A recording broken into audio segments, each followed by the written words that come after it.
Hi, my name is Christopher McDonald, and I'm the SGA president for the St. Thomas campus. Today, we're going to be doing a cooking session with Chef Linda and Chef Scott. Chef Linda, what do we have on the menu today? Today, we're serving a local pan-seared snapper with a parmesan polenta, sauteed fresh vegetables, a lemon beurre Blanc, and a local cherry gastrique. Nice. So, today we have our locally caught fresh red snapper, also called a Heinz. Now, one of the first things you want to check when you go to our local fish markets is that one, it smells fresh. It should smell like the ocean and have no fishy odor. The eyes should be clear and the meat should be firm to the touch. When it comes to breaking it down, the first things you're going to do is cut the fins here. You can use a kitchen shears, or if you have a fillet knife. And what you'll do is you'll cut here, here, here, and here. From there, we'd go, and you can take your fish scaler if you have one.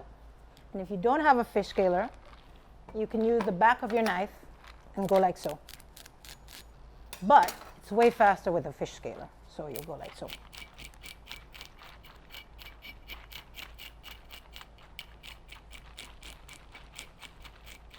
So, now that we scaled the fish and rinsed it off, we now pat it dry. And then, as you can see, I've removed the dorsal fins, the anterior fins, and the under fins. I've also cut the stomach and cleaned it out. Now, I did it myself, but when you go to your local fish market, you can ask your local fisherman, and he will gladly do this for you.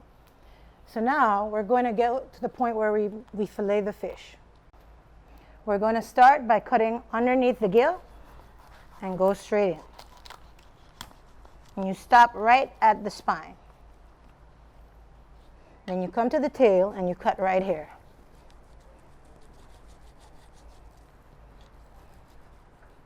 And you follow along the spine of the fish, as you can see.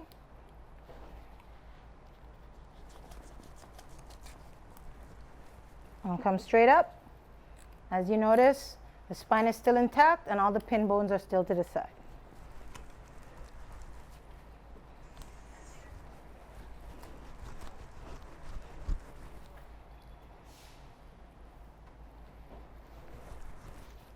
And then we finish it off by coming up here.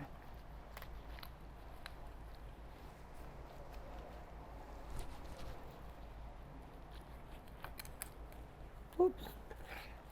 Okay. And we have our fish fillet.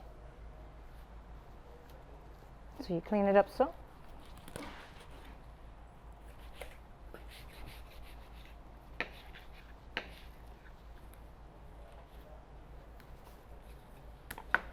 And cut off the end piece here. And we're ready to cook.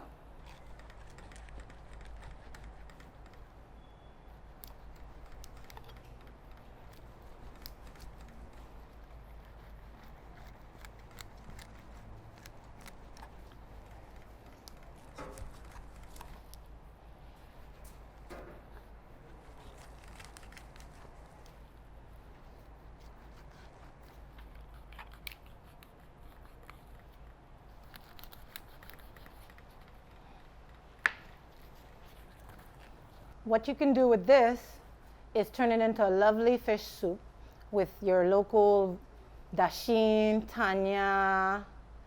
Next, we season it with salt and pepper.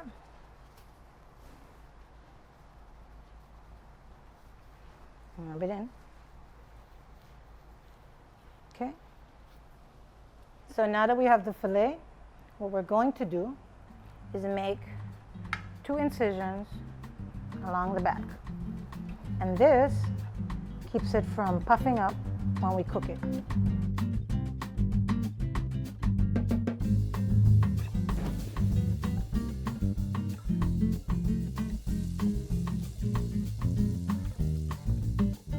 You want it hot, you don't put a lot of oil, you just put enough. See, and you get that lovely sizzle that we enjoy. And with the incisions I made now, the fish won't puff up. Okay.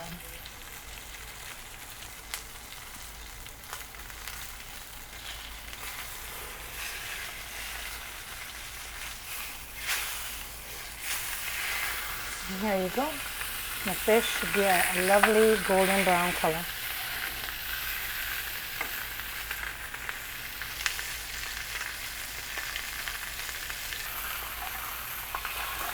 Now here we have our pan-seared snapper. So for today's dishes, we have two sauces that we're going to prepare. The first sauce is a local cherry gastrique. It's pretty simple. You just reduce down some vinegar and some sugar with your local cherries and let it reduce down, thicken up, and you'll strain it out. It'll be a nice kind of opaque red color, and you get to drizzle that around on the plate. It'll add kind of like a sweet tanginess to the plate.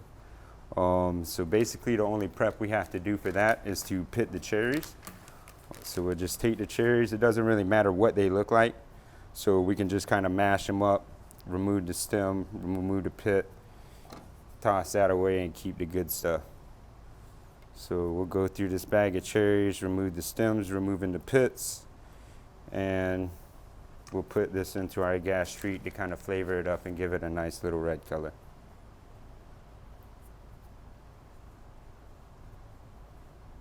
Now we have all the pits removed from our cherries. It's kind of a nice little local cherry mashup with juice and pulp and all kind of stuff in there, skins and all that. So we're gonna dump this into our pot. We're gonna turn our heat on high. We want this to go really quick, so we gotta keep an eye on it, keep it stirring, keep it moving around. So we're gonna dump all this into our pot.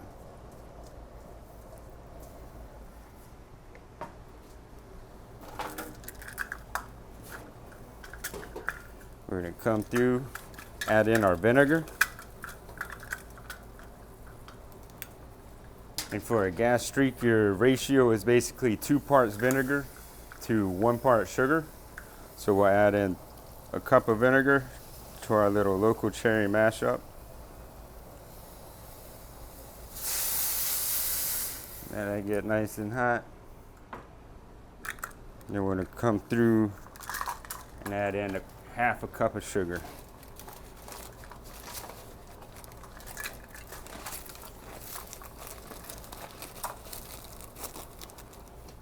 Like that.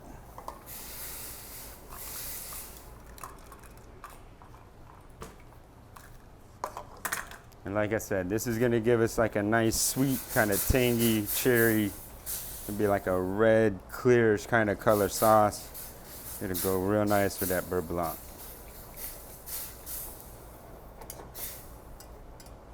So we're gonna bring that up to a boil, let it reduce down by about 2/3, and then we'll pull it off the stove, let it cool down a little bit, strain it, and get it into a little container so we can spread it on the plate.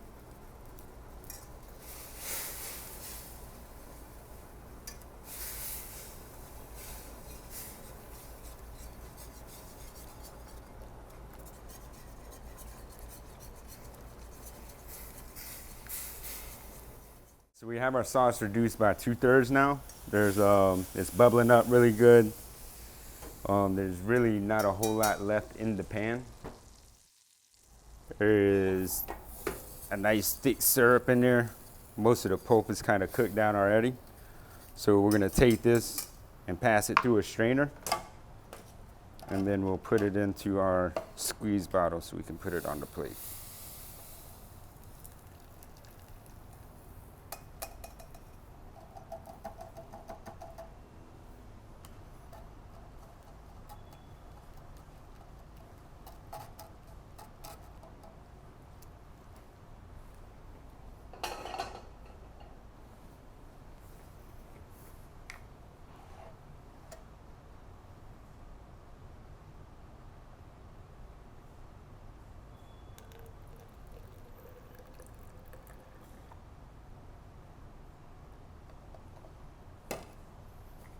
And we'll let that rest at room temperature, let it kind of cool down, then we'll stick it into the cooler and let it get nice and thick, and it'll be ready to go onto the plate.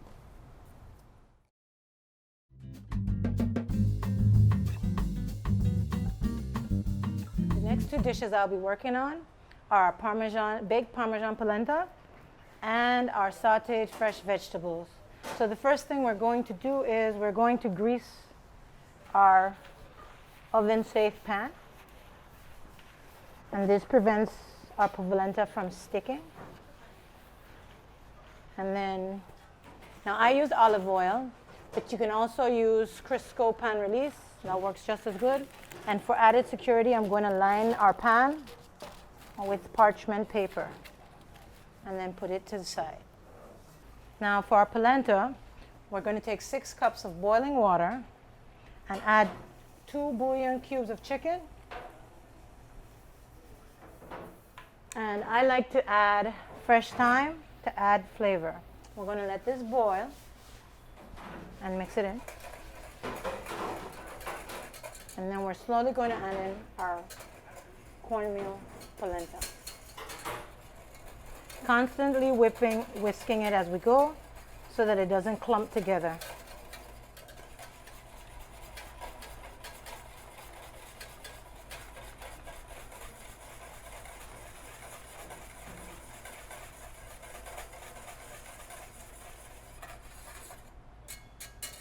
We're going to start by letting our pan get warm with about 2 tablespoons of olive oil. And then I'm going to add some fresh garlic, diced onions,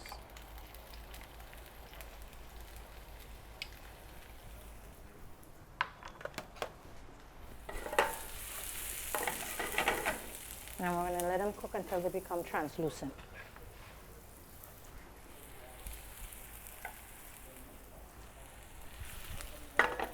I'll add my diced bok choy.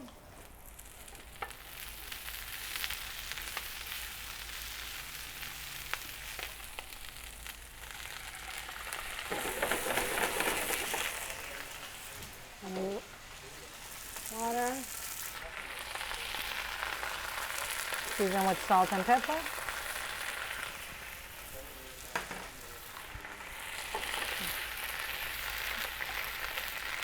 And the coconut.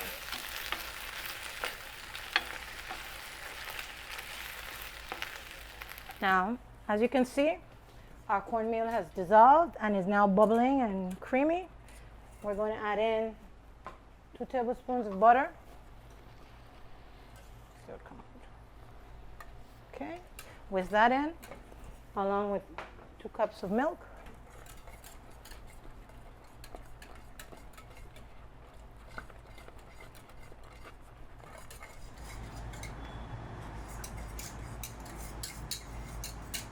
Okay, 1/3 cup Parmesan cheese.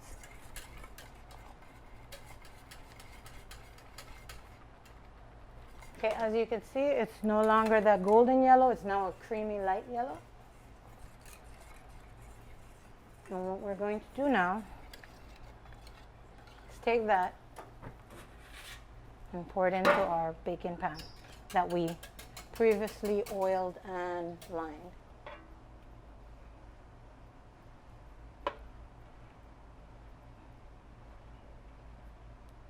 And we're going to bake it in the oven for 15 minutes or until it turns fluffy and golden brown on top.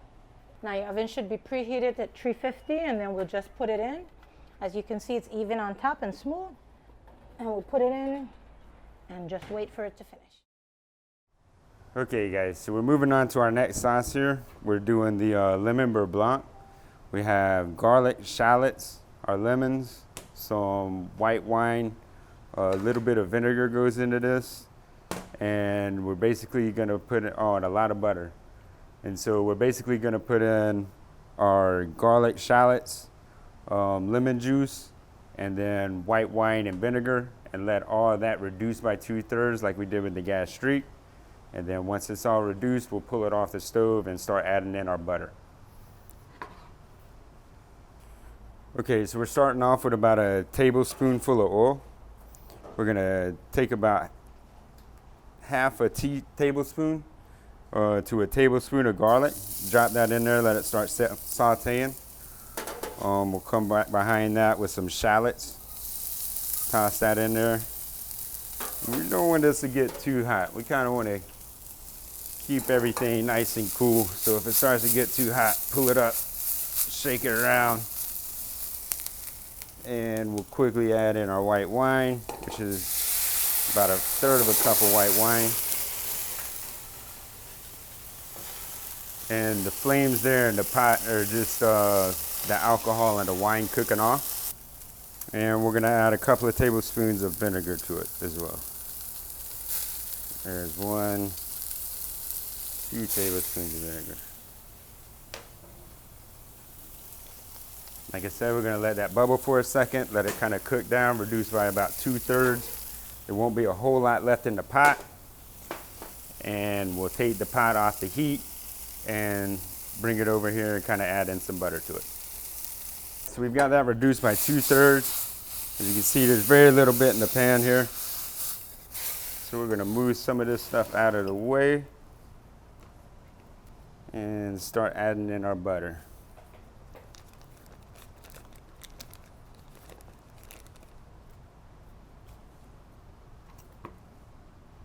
It helps if you cube up your butter. That way it all kind of melts together and kind of consistently, and you don't get like left with big chunks at the end where there's a cold spot in the middle trying to melt a big chunk of butter and the edges are getting too hot and it's starting to separate. So you don't want that.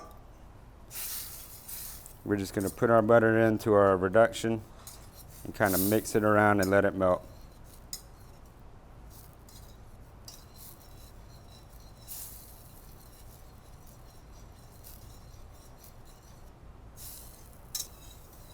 And keep stirring that around until all the butter melts in there. Becomes a nice thick kind of butter sauce.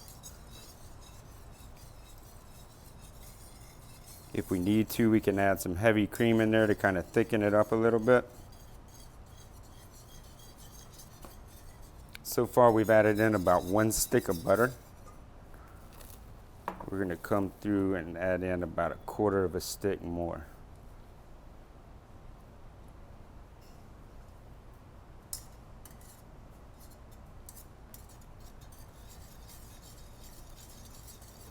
So now we have all our butter melted in our sauce. It's a nice thick sauce, very buttery, as it's supposed to be.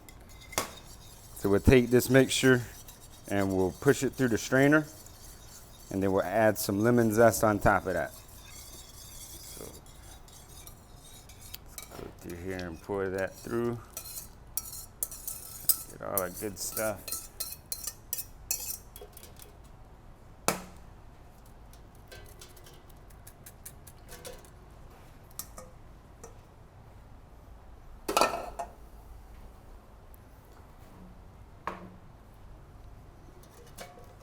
And we'll take our zester with our lemon, give it some good zest in there. So the peel itself, the inside part is the pith, the white part, and that's extremely bitter. But on the outside, that outside layer is just full of citrus juice. So if you take the zester and get just the outside layer, the outside skin, then you just add an extremely flavorful lemon or orange or lime citrus flavor to whatever you're cooking with. A little more so than the juice itself. It would be like a kind of like a concentrated dose. And we'll kind of mix that around in there and keep it on top of the stove and keep it warm until we're ready to serve it on the plate. So I've now taken our baked polenta out of the oven, and it's now firm to the touch. And so that when we take the round cookie cutter or biscuit cutter and press and remove it, we get a perfect circle. If you don't have the cookie cutter, you can simply cut and just turn it into triangles.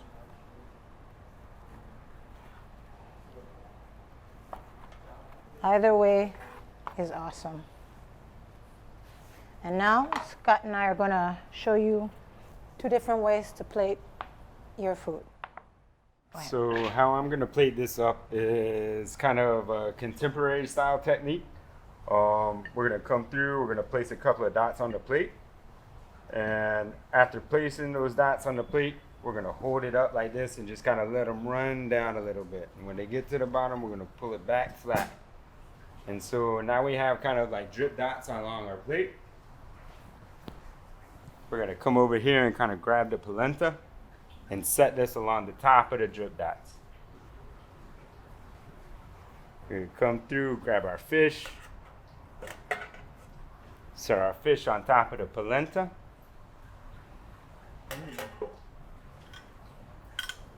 Grab our sauteed vegetables, kind of stick those on top of the fish.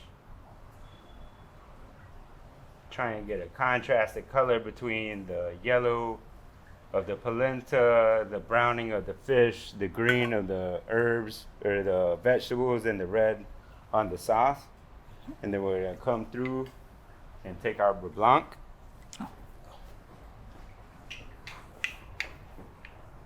And we're gonna try and drizzle this along the plate. Kind of over top of the vegetables, over top of the fish. It's a really heavy sauce, so you don't wanna put too much on there. But at the same time, we like to kind of give our customers a little something to drip into along the outside. And then we'll kind of come along with a little more gastrique, contrast in color. And we'll take some of our microgreens here, take just a little bit and kind of put them on top.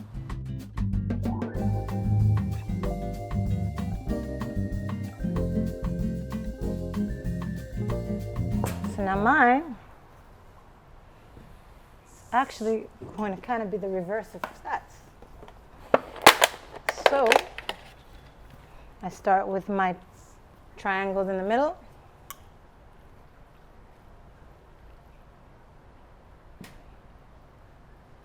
My veg will go on top of my polenta.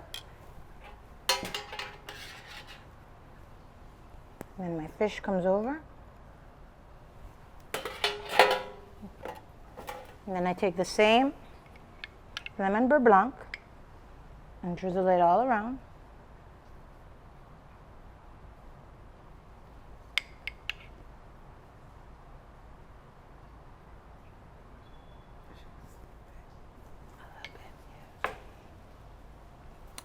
And then I come and drizzle, drizzle, drizzle, drizzle, drizzle. What I do is I take a toothpick and drag it through, and we can put little designs through the sides of our plate.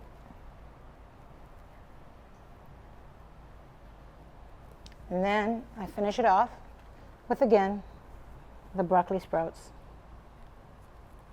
on top. I'll clean the sides, and we're done.